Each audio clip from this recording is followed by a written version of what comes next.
pictures and tell whether these colors are same or different? By the way, do colors even exist in real world? How do we perceive colors? Do all people perceive colors similarly? In this video, we will solve some of these mysteries related to perception of color.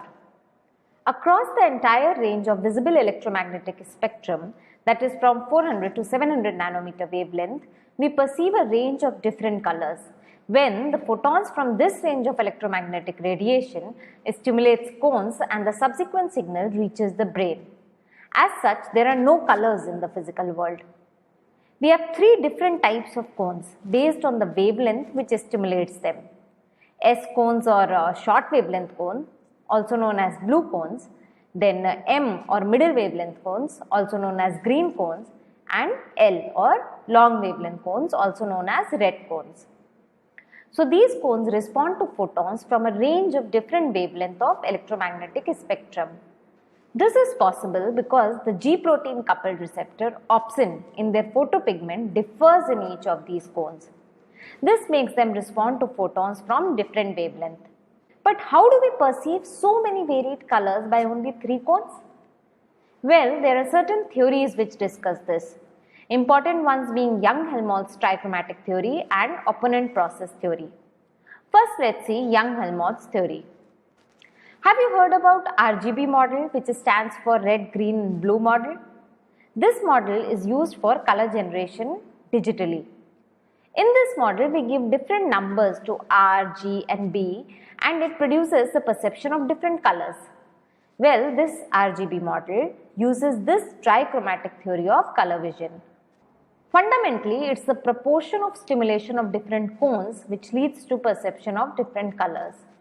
This is better understood by looking at a spectral sensitivity graph of different cones. This graph shows the relative responses of cones to photons from different wavelength.